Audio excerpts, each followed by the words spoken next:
In this very, very short commercial break.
Thank you and welcome back to the final segment of the show for today.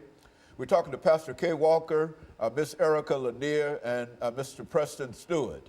And Mr. Stewart, let us continue our conversation with you by having you to give us some information in reference to the issue of discipline in the school setting, because I think that many of us recognize that there's quite a problem in terms of discipline in the system. And so let's talk about it from that perspective.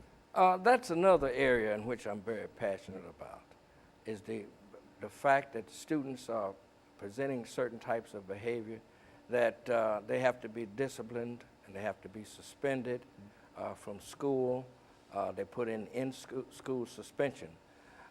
My concept is, and my theory is, that the average child who has been suspended from school or punished in any kind of way will have the attitude that I did the crime, I did the time, but your punishment didn't change my mind. So in some way, the school system has to convince that child that he is tomorrow's America and that the discipline problems he presents in school is standing in his way of his economics in terms of him being able to support himself in a way that's fruitful for him. All the children have a dream, and I think the first step is that each child in school should be helped and convinced in what his goal is. He should decide whether he's going to be a doctor, a lawyer, a nurse, even a mechanic, and have a goal in school. And when he acts up in school, let him know he's threatening the economics of his survival to the standpoint that, and once you convince a child of that he's, and show him that it's his profit.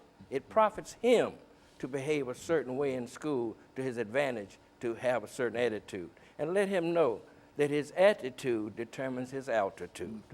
And that you do certain things in the school that's uplifting, that's motivating, and inspiring.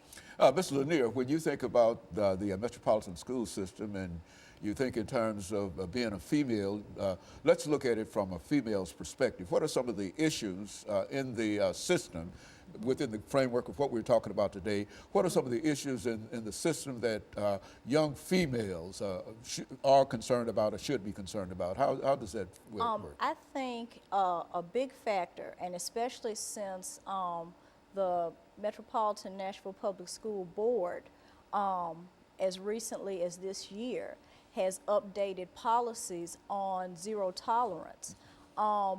And with the recent announcement that they're going to open up Twitter and these other elements, no one is looking at social media and how detrimental it is to all of our youth, but especially our young ladies.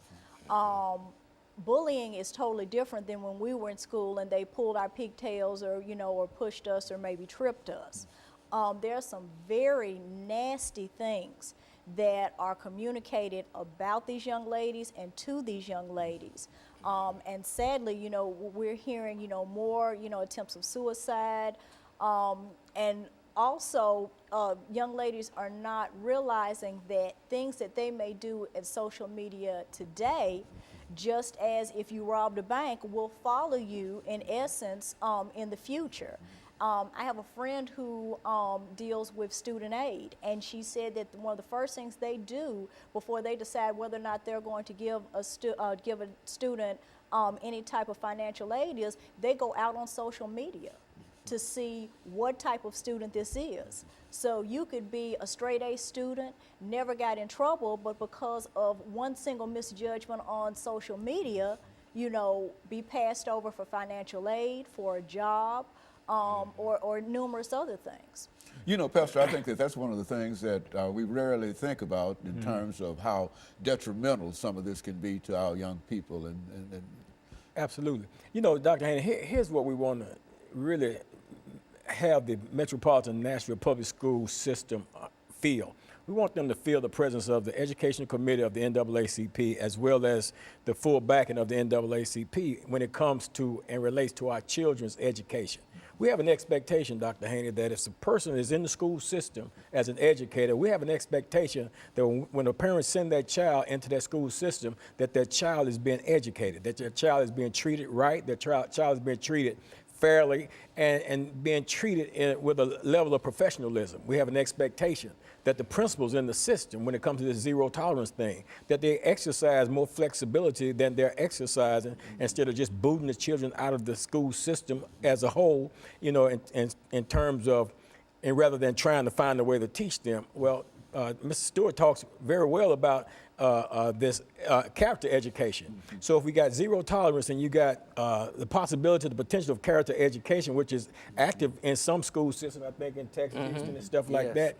But why not here in Metro? These are things that we want to see implemented within the Metro Nashville Public School system, because we want to be able to find a way to properly educate our children, and we want them to be educated by trained professionals who's going to act in a professional manner. It's not going to be disrespectful toward our children and the like, because if those things are happening, rest assured that the NAACP, we're looking, we're watching, we're going to be at your meetings, we're going to be in your face, we're going to be where we need to be so that we can guarantee that a child, a mother who sends her child, a father who sends his child to the school system, that they can have a reasonable assurance that when they go off to work and when they retrieve their child in the evening, their child has been exposed to an environment that cares, concern, and is properly educating that child. And we're not settling for anything less than that. This is what we expect, this is what we're moving toward, and this is what we're going to accomplish in this situation. very good. Mr. Stewart, we've got about 3 minutes. Let's start off simply by summarizing some of the things that you would like to see done in reference to what we're talking about, and then allow Ms. Lanier to continue on, and then we'll wrap it up for the day. We also hear a lot of comments about when young people come to the school environment, that a lot of behavior stems from parenting. And there's an implication in terms of imposing the idea that parents need to have parenting sessions and so forth and so on like that. I would venture to say that any parent, you can convince them they're not a good parent, no matter what kind of parenting they are and what kind of parenting style they have. But to involve the parent in doing some things that would be conducive to helping that child have behavior in school that is allows him to matriculate in a positive way. In other words, have his dinner ready when he's home. Be able to provide a quiet place for him to study, and encourage your child, uplift your child, inspire your child, and motivate your child to feel that that education is very important in his life. In other words, when you do that, then you're going to realize some gains in your investment as your child. Mr. Lanier, what do you think about that in terms of what can be done? I think that, of course, all of us need to be constructive in our input in terms of children, But I think also it's important that as taxpayers and voters, that we voice and hold accountable the administration that is duly responsible for educating all of our children. Especially as voters, and I think that all of us would agree that there is a political element within the school system in a real sense, Common Core and et cetera, and et cetera. And I would imagine that each of you would encourage more people to participate and find out exactly what's going on in reference to Common Core, and to try to do our best in terms of making it viable in a real sense for the children that, not only African Americans, but the children that are served by the National Association for the Advancement of Colored People. 10 seconds, over the last 10 seconds, we've got 10 seconds. Mr. Stewart, give us a statement in 10 seconds. Ms. Lanier will also do the same thing. He will do the same, and I'm going to wrap it up for today. We've got to convince our young people that they are tomorrow's America, and that they must be serious about their education, and that they must try to make their endeavors to do the best they can to the highest of their ability. Ms. Lanier? It takes $9,200 a year to educate a child. It takes $23,000 to house an inmate. We need to focus on being success stories, not statistics. Very good. And so cost effectiveness has a very important part in this. And of course, let me thank the three of you for coming by and giving us that excellent information. And let me encourage our audience to tune in again next week for another informative edition of Comments. Thank you and good morning.